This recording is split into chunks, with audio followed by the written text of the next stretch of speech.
ہم کو روک نہ پائے گی جو حق کی راہ میں آئے گی، دیوار گرا دی جائے گی۔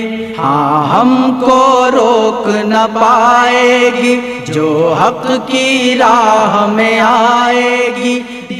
نحمدہ ونصلی علی رسولہ الکریم، اما بعد۔ معزز سامعین، السلام علیکم ورحمۃ اللہ وبرکاتہ۔ چند دن پہلے ہم نے انجینئر محمد علی مرزا کے خلاف ایک بیان اپلوڈ کیا تھا، جس میں ہم نے بتایا تھا کہ شیعہ کی بنیادی عقیدہ کی کتاب حق الیقین میں سیدہ عائشہ رضی اللہ تعالی عنہا کی گستاخی موجود ہے۔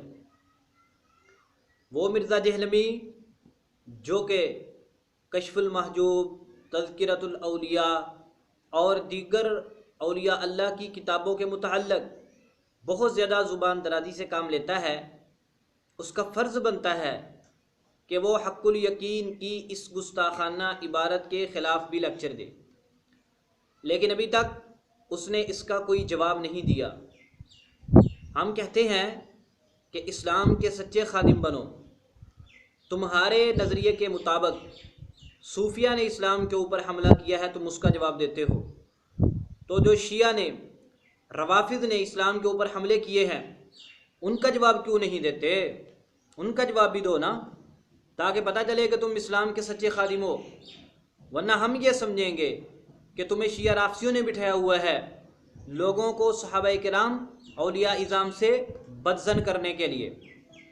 اگلی بات سنیے، آج ہم ایک اور حوالہ پیش کرنے جا رہے ہیں، حق الیقین، وہی شیعہ کی کتاب عقیدہ کی، جلد نمبر 2، صفحہ نمبر 18۔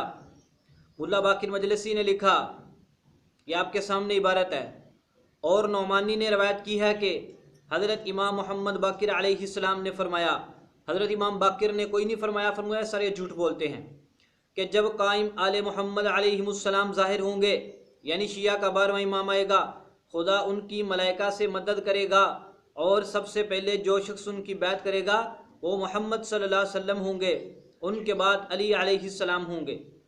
حق الیقین، جلد نمبر 2، صفحہ نمبر 18۔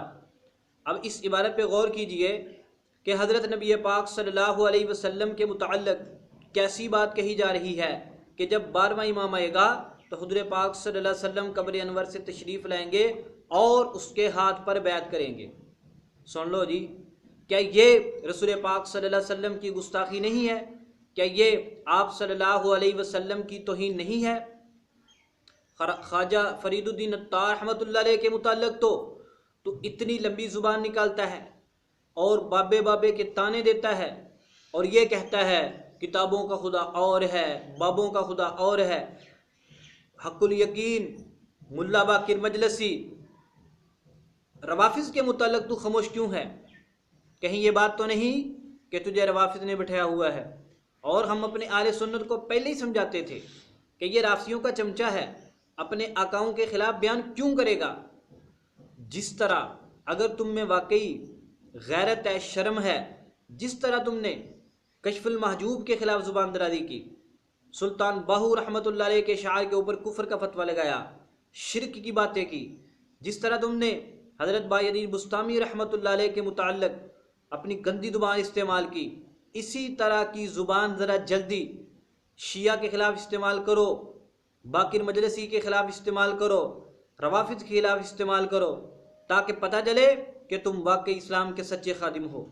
اگر تم شیعہ کو چھوڑو گے اور اولیاء اللہ پر زبان درازی کرو گے تو ہم یہی سمجھیں گے کہ تم واقعی شیعہ روافض کے چمچے ہو، اہل سنت والجماعت سے تمہارا کسی طرح کا کوئی تعلق نہیں ہے۔